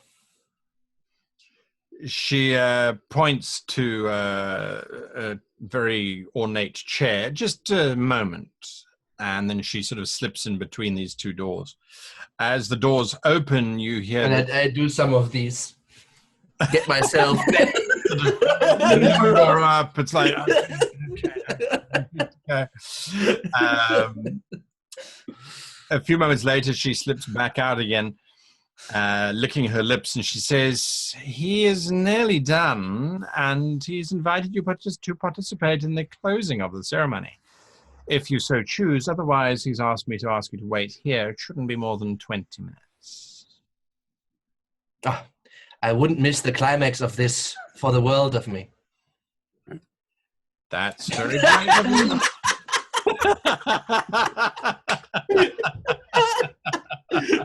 Is it like this? Yeah. It's like, I don't have enough appendages to cover. I don't have much enough either. Like this, right? Yeah. No. No. You slip in through the doors, and I slip in all right. Yeah, wow. An incredibly familiar aroma washes over you. It is the metallic smell of fresh blood. And in the center of the chamber is this very naked elf who is holding his very hand. Naked. Yes, he's very naked. It's very naked. It's very naked because he's... It's missing the skin even. No. Well, almost. This very naked, but very, very, very handsome male elf who you assume is Lord Rathwin, and around him there are 6 very not handsome individuals. 4 of them are men, 2 of them are women, and they are also completely unclothed. But each of them holds this rather savage-looking dagger Mm-hmm. in one hand, and these golden goblets in the other, which are filled with blood. And around them are probably about 20, 25 dead or dying people that look as I'm if fine they've with this. been slashed to death by it. As you step in, the very naked elf in the middle looks up and says, Atra, we are truly blessed here today, he says as he looks around the 6 people. He nods to an assistant who steps out from the shadows, and the assistant offers to take your clothing. Takes all your clothing, and they sort of bundle it off. Atra comes to us from the Kabalia and has a rather curious profession. Now, I know that you were here all to indulge in what it feels like to kill somebody, and I think you've had the experience now. Am I correct? And there's some sort of gurgling and moaning and groaning from the 6 around him. Good. Now, Did the others indulge in how it felt to be killed? Atra, one of the rules that you have to learn is that when you take a life, there is a great amount of power that you get. In your line of work, how many people do you think you've killed? I say for the job or for necessity? Both. 125 for the job and 337 out of necessity. There is a man who likes to keep count, he says, sort of looking down. You have just killed 5. 5. He's killed an entire village. So what does that tell you? One of them kind of looks up. I need to kill an entire village of people? Yes. Or if you want an entire village of people killed, you could get Atra here to do it, or you could pay the Church of Ref to do it, or you could do it yourselves, yes, but what happens if you get caught, Atra? I don't get caught. Yes, you don't get caught, but that's because you've been raised by the Kabalia to do exactly what you do. He leans over one of the men who's sort of holding this dagger and this goblet, and he asks for the dagger. And this man kind of hands him over the dagger. They're all hanging on his words, the blood all around them. He says, if you get caught, the King of Brenyai will cut off your head. And he just does this swishing motion, and the noble's throat opens up and sprays out blood everywhere. And the priest kneels down next to the man and sort of lets the blood spray over his face as this guy eventually falls over dead. He turns around and he goes, and that's bad. The others are kind of looking at him absolutely shocked. And he says, what? You've all just killed 5 people. I've only killed 1. I have some catching up to do. The 5, it is like watching a very large whale in a large oil slick try to run away. Their legs go mad, their hands go mad as they try and crawl/swim their way towards... As they starting to realize what's going to happen here, and they're starting to panic, right? Yes. Big And time. understandably so. Does Ral kind of relish in their fear, or is he like, oh, now you're trying to flee? Oh no, he loves their fear.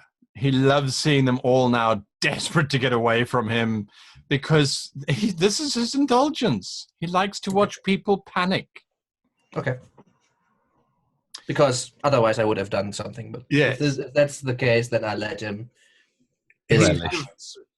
He kind of carefully walks up behind the one who's busy scrabbling away. She starts screaming, and he just stabs her in the face and then sort of pulls the blade out and then stabs her in the chest and then pulls the blade out and then stabs her again because he can. He looks over at you and he says, you've come a long way from the Cabals. If you want to participate. The attendant appears next to you holding one of these daggers. I summon my weapon. Delicious. The people who are sort of scrabbling towards you see that, and then there's scrabbling as they start trying to get away from you back to him, and then it's like Pong. Right, absolutely. They don't know where to go, and they now realize that this circular chamber, which originally looked amazing to kill people in because you're looking out over the whole of the interior of the reft sort of area. One of them sort of holds up the dagger defensively, trying to protect themselves. Okay, I wait and just say like, but I'm not here to steal from you. And if he seems like I don't want to kind of insult him, turning him down. So if it's like this, I will then do something. But this is like me, like do what you will. I'll hurt them if I want. They see that you will hurt them if they go near you, and yeah, Rathwin just kind of moves around, slowly killing them until there's one left. And that last one, he stands over them. They kind of hold up the dagger, and he knocks it out of their hand with ease. You can see that he is obviously a very highly trained combatant, that he can have such sort of casualness with the way he dispatches them. Right. And he looks down at this woman who must be in her early 50s, and he says, so, Lady Narden, I think there has been enough killing for today, don't you? And she looks up at him and she sort of starts nodding. And he looks at her and he goes, no. And he stabs her straight through the throat and then looks back at you. When is it ever enough killing? Sort of walking over to you, wiping his hands, leaving her gurgling on the corner. You came to see me about something very important, and I appreciate your patience. I truly do. Back to the three of you, as you are eventually ushered into Valenhold.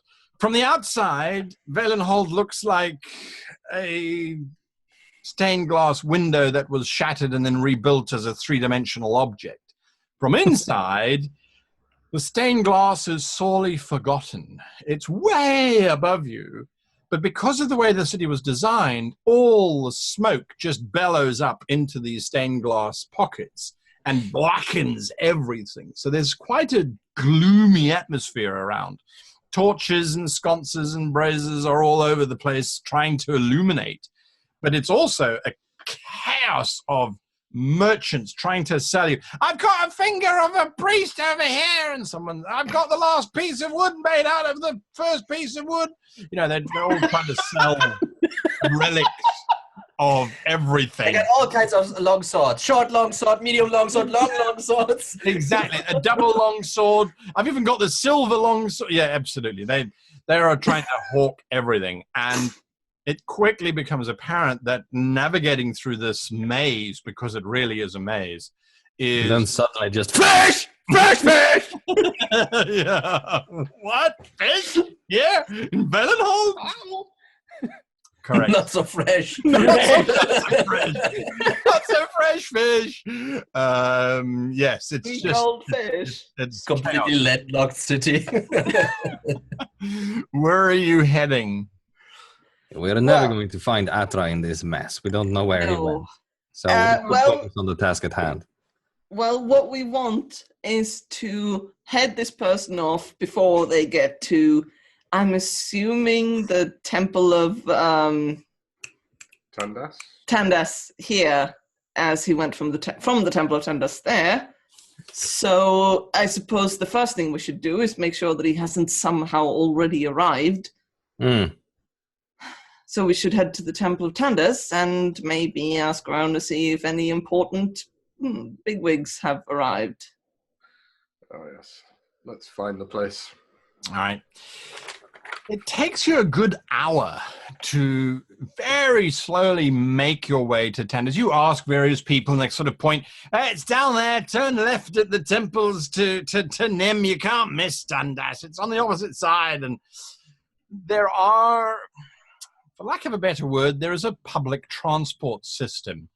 Not a very interestingly, or not a very well-run public transport system. But It's basically just a crowd of people pushing you, right? yeah, that's what you think initially, until you see that there's streams of people flowing into these very clearly marked kind of low-level buildings, and then you watch these flatbed trains kind of pulling people around and pulling them out. So eventually you work out that there is it's almost like a train track within the city itself, but with the way that it's operated is that there are these large six-legged beasts, which Con, you would probably recognize rhinodons from the great northern plains of the barbarians, these massive six-legged creatures that pull these trains around. Not very fast, but it's certainly better than pushing your way through merchants and hawkers and sellers all over the place. The Temple of Tandas itself is spectacular. It truly, truly is an example of the most columned architecture you could ever have met. It's just columns on top of columns on top of columns with the most interesting facades of men reading books and women holding up two different types of books. And it's just this homage to literacy and to understanding and to magic. As you arrive, you enter inside, and it makes the Library of Qwethlan look like child's play. So before we enter inside, Right. I want to use Alt to Self. I want to cast Alt to Self, and I want to change my appearance. Okay. I want to look like a young human man in sort of human man in sort of scholarly clothes, rather simple. All right.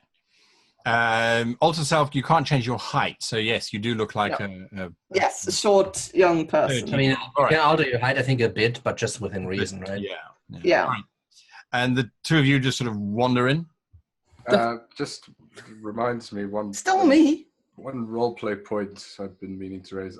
I will have taken to wearing gloves in public, so as to not advertise that I have this thing on my hand. Mm. Right. Jork's wearing gloves always anyway, so. Yeah. Okay. Can I clarify one thing? The letters that Atramentum and Jork found, or Atramentum found.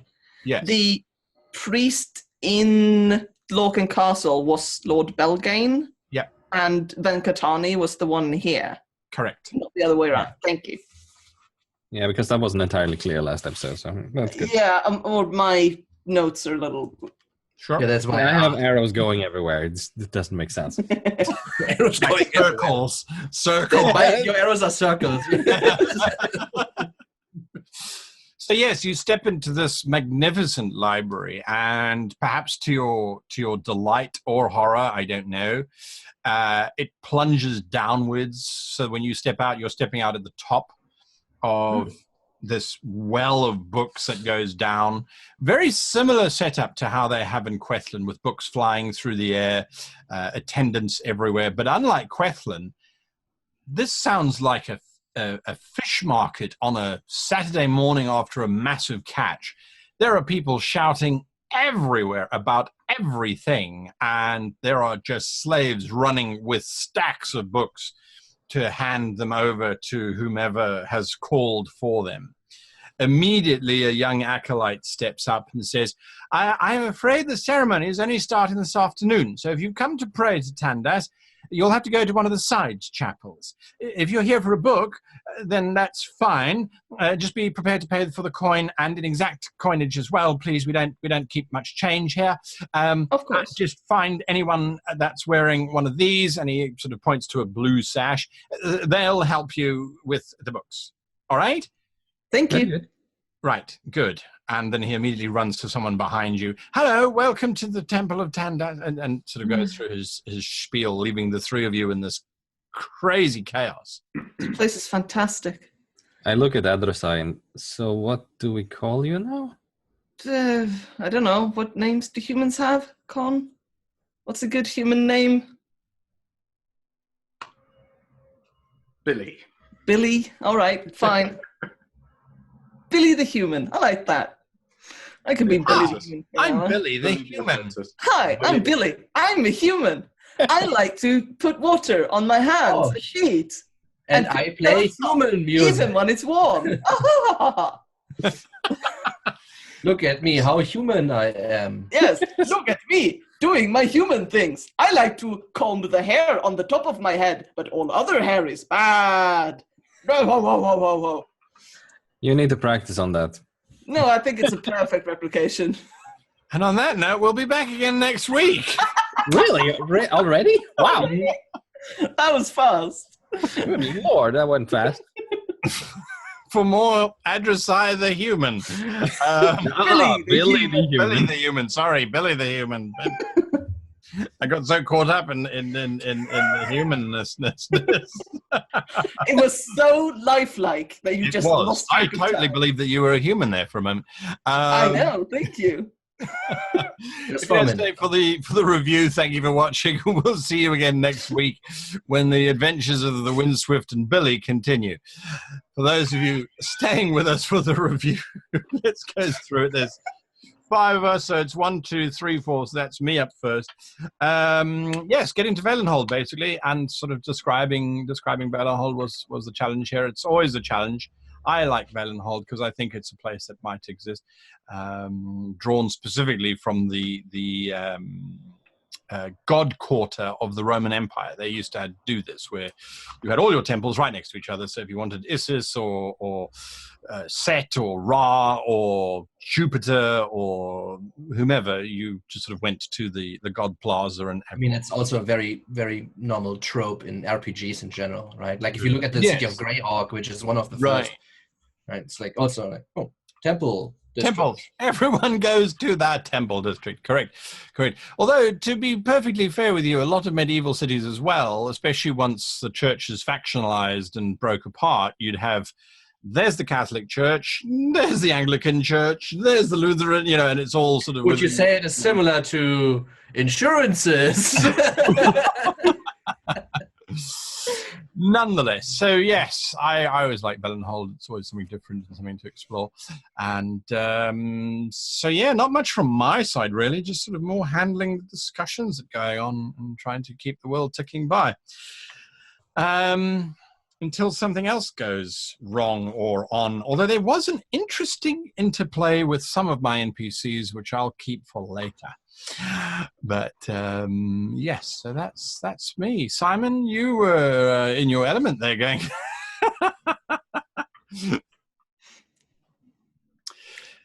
Just sad the pussycat left, but yes, Reft always causes problems, and I have to raise this because I think it's something that's interesting, at least from my perspective, is Reft is the god of indulgence, and that's drawn quite specifically from what the Catholic Church did during the medieval era, was that you could pay for indulgences. I've killed someone. Here's 3 eggs and 100 ducats. Okay, great. You're absolved of your sin. 100 ducats. Oh, it's a steep price. It's a steep price. Kill someone. Can't you go down a little bit? Yeah, sure. God will take 10% less this week because he likes you. Whatever. Yes, quite right. I mean, so it was literally drawn from our own history. Yeah. And it was an indulgence for anything. Absolutely anything.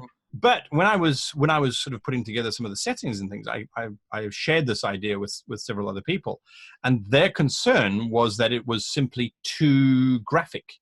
I'm like, we run around cutting the heads off of vampires and Medusa and that sort of thing. That's absolutely fine. but a temple that sort of indulges in those kinds orgies of and orgies, that sort of thing. There's another goddess who indulges in drug taking specifically to forget who you are. And that was also vetoed. They said, no, you should probably change that because it's sending the wrong message that you are worshipping a goddess of drug taking. And you go, these are evil gods. I mean, the Temple of Reft, you don't worship Reft unless you have a thread of evil going through you. I mean, you've just seen a man commit mass murder. And enjoy it. Yeah, I mean, if you want my point on it, because it's my section right here. Atramentum is a priest in the... I think that's always a little bit hard, and I think that comes with a lot of cultural baggage in real life, because what we think of gods versus what gods or godlike creatures are in D&D or like role-playing games, right? Like right now in 5th edition, the devils are not gods, but in the past, I always think of them as gods as well, like Lolth, for instance. Like if you venerate Lolth, you don't expect to get like roses and right sermons, right? Like there's shit going down, that's for sure, right? So I think that's might be an issue, and I don't have a problem with it at all. I think if you have evil gods like Grumsh and whatnot, like that's stuff too. And even in our history, there were like in the Renaissance time especially, there were like demonic cults and such because people were just fucking bored. I mean, that was one of the main reasons for it. Like people who had money didn't need to do anything, right? That's why the old literature is like this big and there's nothing happening in it, because time to like, yeah, people do stupid shit. Exactly when they get bored. So I'm fine with it. Interesting. It's an interesting space to be in, I suppose. I absolutely am fine with it. I don't think you should generally like super specify like the one thing. That's one problem I have with D&D. Like I'm the god of this pond. Like that seems specific, right? Like it's a little more general. I think makes more sense. But right, yeah. As for Atra, yeah, like social calls, basically, really, like trying to find information, trying to find allies, trying to get in like assets in the money and such and so forth, and basically trying to get ahead. Sadly, he was not with Lily. And Alrusai when this went down, because he might have killed her. and then pff, there we go. No more problem. Okay, obviously I wouldn't have but I would have certainly intervened there. Yes. Because I was like, oh god. Well, like, it'll be interesting. We'll see how it goes on. We honestly don't know where he stands right now. We honestly don't know. So who knows? But yeah, I'm looking forward to next session. Looking forward to the showdown, possibly with our little friend, and some well-earned revenge. Yes, and some rule reading. Tobias, Jorik. Yeah, this was a bit of a tag-along episode for Jorik. Yeah, didn't really have much of his own motivation. It was mostly just a transport episode, sort of, and he didn't have much to do because he doesn't know druids. He doesn't go around gathering information. He's just like, yeah, I'm just waiting to do my thing. maybe yell at people. Maybe there's one thing that I should add to Atra. Like what I wanted to showcase, and I think I could, is that he literally adapts to the situation and thinks and behaves how he thinks is most beneficial in that circumstance, and he has no problem. Chameleon, yeah. Absolutely. I do suspect, Jorik, that there is a potential for him to do more if he was in a different part of the world. You don't say. No, I don't say there's a countdown happening either. No, he's definitely waiting for that. But since we had the option to go instantly to Valenhold. Yes. We know the Lord Archon is coming there. It's just too good of an opportunity to miss. Right. And hopefully we can do something similar transportation to get to 5 o'clock Lord Archon, 6 o'clock Drakenmore. Yes, Drakenmore. We gotta catch the 6 o'clock portal to Drakenmore, right? Got to catch Just us. one biding pocket. his time at the Yeah. moment. Yeah. He's in this business mindset, more or Right, less. Like right. we need to get this done, then this done, then this done. Yes. So he's a bit that way. And as far as the whole conversation with the Archon, this is always challenging when you're playing with, different kind of characters. Because a character doesn't always do everything, perfectly or like you would have done yourself. It's always challenging how to navigate around that. But I still like Adversai as a character because so gloriously positive all the time. It's amazing. I don't know if there's anything that can bring Adversai down and never Probably stop not. Adversai. It's amazing. Not for long, anyway. Like a prison guard in Naxxon could. Hey! Yes, that's right. A blast to the chest with a lightning bolt. Face! Yeah, face. Face. That's right. So I don't really have These much guys are character still because frazzled. not much happened. Billy, you wanna Yes. Billy, seriously. That's the human thing. Billy, the human. Billy the human. I laugh at weird things and I eat poop. Anyway, What? I'm not saying that they have a full idea of what humans are like, but Right. there's rumors. But no, the whole thing with the Archon was definitely a character choice because I think Adversai is a little desperate to find some sort of purchase and some sort of thing to start building a base on. And I did, because they have learned a lot about, maybe not telling everyone everything. So they did turn to Jorek and went, should we tell him? Should we tell him what's going on? And then yes, and then they, blurt everything out because they want to believe that this person can be on their side. And I think that if they're not on our side, I didn't, tell them too much that they can work out on their own. We're going after Dengathwin. Duh. And I mean, we are the Windswift crew. We're basically their antagonist in that case. Yeah, We're they're villains probably to them. keeping an eye on us. But yeah, anyway, that was a character decision. And I feel like when I made this character, the reason I made Adversai the way they are is because I looked at the crew that was left when we came in, which was Baxton and Con, two people, one who is very sort of and a sort of a little bit of a downer and this little bit of a pessimist, and the other one who's kind of has a stick up his ass and is very sort of rules bound and went, no, we're not going to go there, we're going to go here and do the thing. So I wanted to make a character who was very positive and very forwards and who wanted to do things and who wanted to explore, and because I felt like the group needed a character like that to sort of, because a lot of the fun in games like this is the little side parts, and it was a very conscious decision to do, which I think has worked out fine, I hope. Yeah. Everyone seems to be having fun, which is the bottom line. So I think that's good. I think it's good that you had a conscious decision in terms of personality. It's funny that you say that, actually. Next week's player video is all on that sort of thing.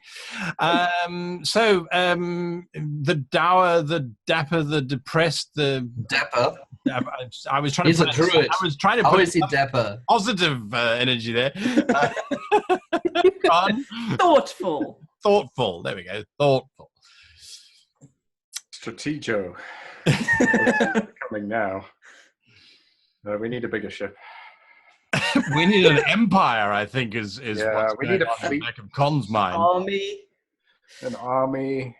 We need a special forces units. We need income streams. This is where Con's mind has gone at this point. I've decoupled from any reliance on traditional authority structures. I mean, this was kind of easy move for Con to make anyway, given his personality from the get-go. And now, he truly believes that, there is no point in clinging to the orders. The priority is to eliminate dragons, secure the anchors, that sort of thing. And you can join that fight, or you can bugger off, basically. And if you're trying to exert your previous authority over him, he's just going to ignore you. As the Archon found out quite swiftly. Yeah, so I guess that's where Con is generally. I hope we meet this Archon at some point. It would be nice, wouldn't it? The Archon or the Lord Archon? I'm not sure. Both. Both. Well, we definitely want to meet the Lord Archon. Yeah, you're going to pull a rift on the Lord Archon and a rift on the Archon, and then nobody left. All right, so there we go.